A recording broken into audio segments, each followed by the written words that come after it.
जीव हमारी जाति है, मानव धर्म हमारा। हिंदू मुस्लिम सिख ईसाई धर्म नहीं कोई न्यारा।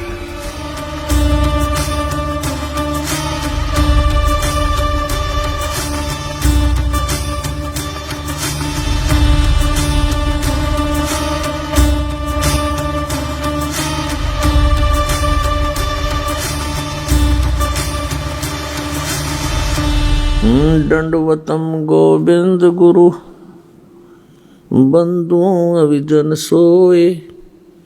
पहले भये प्रणाम तिन नमो जो आगे होए। पुण्यात्माओं, जब आपको ये तत्व ज्ञान होगा तो पता चलेगा कि हम एक ही परमात्मा के बच्चे हैं, हम भिन्न भिन्न नहीं हैं। कोई तो कहता है कि जैसे पवित्र हिंदू धर्म के श्रद्धालु कहते हैं हमारा हिंदू धर्म अच्छा है, और मुसलमान धर्म के श्रद्धालु कहते हैं हमारा मुसलमान धर्म सर्वश्रेष्ठ है, सर्वोत्तम है। मैं चैलेंज करता हूं, मैं दावे के साथ कह सकता हूं कि कोई भी शख्स सारी दुनिया में एक भी इस्लाम की बुनियादी बात को साबित नहीं कर सकता कि ये इंसानियत के खिलाफ है।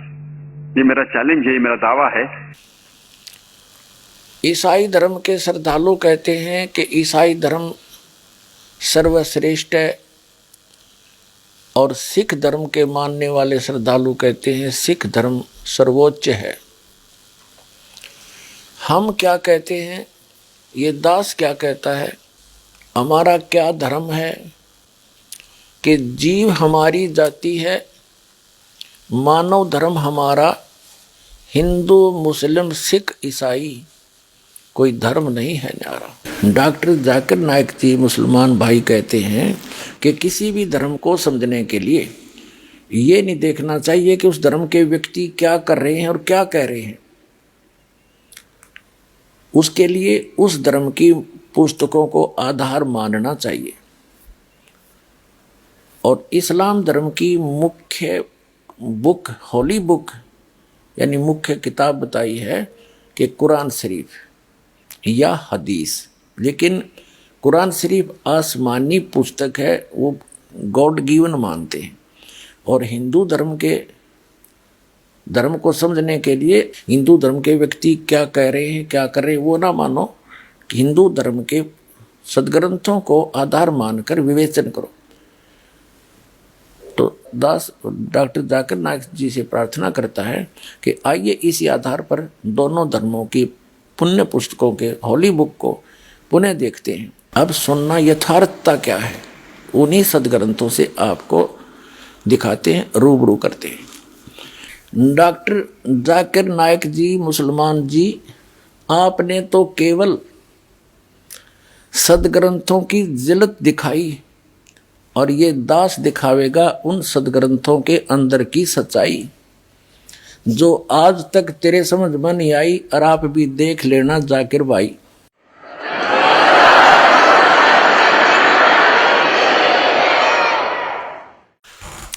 तो सबसे पहले आज ये निर्णय करते हैं कि जिस अल्लाह को, जिस रब को, भगवान को भगवान मान के, अल्लाह मान के, अल्लाह ताला मान के, अल्लाह ताला माने समर्थ परमात्मा मान करके पवित्र मुसलमान धर्म के श्रद्धालु उसकी उपासना कर रहे हैं, वो वास्तव में अल्लाह ताला है भी कि नहीं, वो समर्थ परमात्मा अल्लाहु अकबर, अल्लाह कबीर है भी कि नहीं। मुसलमान धर्म के श्रद्धालु कबीर का अर्थ बड़ा करते हैं, तो आज हम कबीर का अर्थ बड़ा ही करके आज का विवेचन करेंगे, सत्संग करेंगे। तो मुसलमान धर्म की पवित्र पुस्तक है होली कुरान यानी पवित्र कुरान शरीफ। उसको चाहे पवित्र कुरान मजीद कहो, केवल कहने का अंतर है, लेख में कोई अंतर नहीं है। तो उससे हम निर्णय करते हैं कि मुसलमान धर्म के श्रद्धालु जिसको अल्लाह अकबर मान के, अल्लाह कबीर मान के साधना कर रहे हैं, वो वास्तव में अल्लाह कबीर है भी कि नहीं, यानी वो समर्थ परमात्मा है भी कि नहीं, वो एक परमात्मा कुल का मालिक है भी कि नहीं। इससे पहले थोड़ा सा विवेचन करेंगे कि मुसलमान धर्म की पुण्यात्माएं, श्रद्धालु भक्त मुसलमान ये मानते हैं कि जिस खुदा ने, जिस भगवान ने कुरान शरीफ का ज्ञान दिया हजरत मोहम्मद जी को, वो उनका अल्लाह है, वो उनका खुदा है। उनका ये भी मानना है कि जो भी संदेश उस कुरान ज्ञान दाता ने बोला, कहा, हजरत जबरील एक फरिश्ता एज इट इज लेकर आया, उसमें उसने कोई मिलावट नहीं की। तो उस ज्ञान के प्राप्त होने के कई कारण लिखे हैं। थोड़ा सा पहले कुरान मजीद के भूमिका से दिखाते हैं वो किस प्रकार कुरान शरीफ का ज्ञान हजरत मोहम्मद जी तक पहुंचा। देखिएगा, ये है कुरान मजीद, एक पवित्र पुस्तक जिसकी भूमिका में क्या लिखा है ये देखिएगा। कुरान मजीद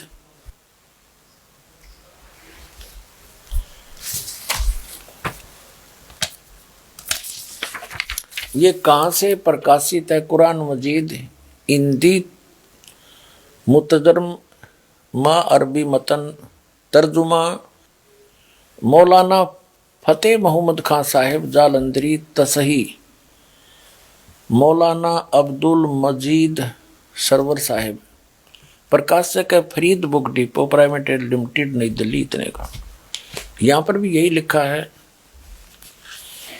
कुरान मजीद हिंदी मुतर्जमा अरबी मतन, तर्जुमा है मौलाना फतेह मोहम्मद खान साहिब जालंधरी। ये वही नौका तसही मौलाना अब्दुल मजीद सरवर साहिब, संस्करण 2006, पृष्ठ 982, प्रस्तुतकर्ता मोहम्मद नासिर खान, प्रकाशक ये Farid book depot private limited, और 2158 MP street Pataudi house, Daryaganj, नई दिल्ली से। ये इनके फ़ोन और फैक्स नंबर है। यहाँ देखिएगा मुकदमा, ये मुकदमा है, भूमिका समझो, और 6 नंबर पृष्ठ पे कुरान मजीद का। इसमें क्या कहा है कि कुरान मजीद के उतरने और संग्रह व संकलन के हालात। कुरान मजीद एक पवित्र किताब है जो अंतिम नबी हजरत मोहम्मद सल्लल्लाहु पर उतारी गई। यह अर्श कुर्सी के मालिक का कलाम है जो उसने स्वयं एक बरगुजीदा पैगंबर मुकरम सबसे ज़्यादा लोकप्रिय बंदे पर नाजिल की। इस्लाम का आधार इसी आसमानी फरमान आदेश पर है जिसने अनुपालन किया हुआ इस्लाम के दायरे में दाखिल हुआ, और जिसने जरा भी अवज्ञा की वह इस पाकीज़ा जमात इस्लाम से अलग हो गया और अल्लाह के बागियों में शामिल हुआ। जब नबी करीम सल्लल्लाहु यानी हजरत मोहम्मद की उम्र 40 साल की हुई, उस समय आपको नबूवत प्रदान की गई, यानी नबी बने, और रिसालत का ताज आपके सर पर रखा गया। इसी जमाने से कुरान के उतरने की शुरुआत हुई।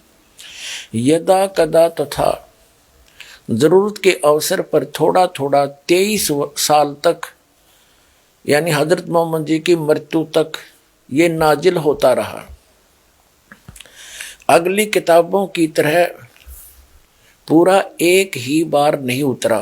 हजरत मूसा अलैहि पर तौरत नाम की होली बुक उतरी हजरत ईसा पर अलही पर इंजिल नाम की पुस्तक और हजरत दाऊद अलही पर जबूर नाम की पुस्तक एक ही बार में उतरी थी। ये सब किताबें तो एक ही बार में उतारी गई और सौभाग्य से ये सभी सब किताबें रमजान के महीने में उतरी। अब यहाँ ये स्पष्ट किया गया है कि ये 4 किताबों को श्रेष्ठ मानते हैं। एक तो तौरत जो मूसा जी हजरत मूसा जी को प्राप्त हुई, और एक हजरत ईसा मसीह जी को हुई, वो इंजील मानते हैं, और हजरत दाऊद अलही को हुई वो जबूर मानते हैं। हजरत मोहम्मद जी को जो पुस्तक प्राप्त हुई वो कुरान मजीद कुरान शरीफ मानते हैं। शरीफ कहो, कुरान शरीफ कहो, चाहे कुरान मजीद कहो, कहने का अंतर है, बाकी लेख एक है।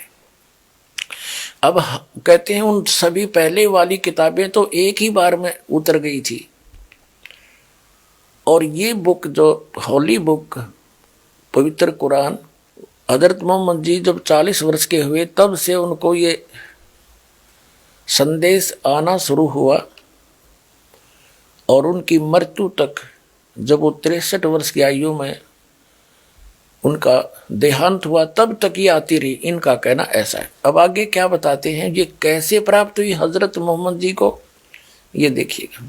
सही यह है कि आप सल्लल्लाहु यानी हजरत मोहम्मद जी की नबूवत के बाद रमजान की सबे कदर में पूरा कुरान मजीद लोहे फैजूम अल्लाह के पास से उस आसमान पर जिसे हम देख रहे हैं अल्लाह के हुक्म से उतारा गया, और उसके बाद हजरत जबरील अलही को जिस समय जिस कदर हुक्म हुआ उन्होंने पवित्र कलाम को बिल्कुल वैसा ही बिना किसी परिवर्तन या कमी बेसी के नबी सल्लल्लाहु तक पहुंचाया।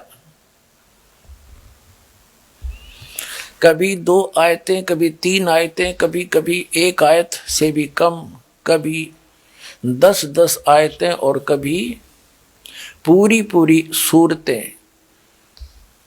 इसको शरीयत वह कहते हैं। उलमा विद्वानों ने वह के भिन्न भिन्न तरीके हदीसों में पेश किए हैं। नंबर 1 तरीका यह है कि फरिश्ता वह लेकर आए और एक आवाज घंटी जैसी मालूम हो। यह सतीथि अनेक हदीसों में प्रमाण से साबित है, और यह किस्म वह की सब किस्मों से में सकत थी। बहुत कष्ट नबी सल्लल्लाहु को होता था, यहाँ तक कि आपने फरमाया है कि जब कभी ऐसी वह आती तो मैं समझता हूँ कि अब जान निकल जाएगी। दूसरा तरीका है कि फरिश्ता कोई दिल में बात डाल दे। तीसरा, फरिश्ता आदमी के रूप में आकर बात करे। यह किस्म बहुत आसान थी, इसमें कष्ट न होता था। अल्लाह ताला जागते में नबी सल्लल्लाहु के से कलाम फरमाए, जैसा कि सबे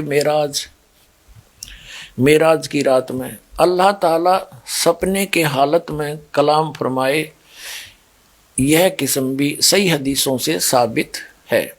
हमने ये देखना है कि कुरान शरीफ का जो ज्ञान है, कुरान शरीफ के ज्ञान दाता ने जैसा भी बोला, जैसा कहा, हजरत जबरील यानी ये फरिश्ता एज इट इज ला करके उनके पास उनको दे दिया। हजरत मोहम्मद जी को इसमें कोई परिवर्तन नहीं किया उसने अपनी ओर से। इतनी सी बात हमने ध्यान रखनी है। इसको फिर देख लें। हम देख रहे हैं कि अल्लाह के हुक्म से उतारा गया, और इसके बाद हजरत जबरील अलही, ये एक देवता फरिश्ता है, को जिस समय जिस कदर हुक्म हुआ उन्होंने पवित्र कलाम को बिल्कुल वैसा ही बिना किसी परिवर्तन या कमी बेसी के सल्लल्लाहु यानी हजरत मोहम्मद तक पहुंचाया। सल्लल्लाहु मोहम्मद तक पहुंचाया। ठीक हो गया। हमने यहाँ से इतना ही लेना था। अब पुण्यात्माओं ये पहचान करते हैं कि जिस अल्लाह जिस खुदा को, जिस अल्लाह को पवित्र मुसलमान धर्म के अनुयायी अल्लाह मानते हैं, अल्लाह कबीर मानते हैं, वो अल्लाह कबीर है भी के नहीं।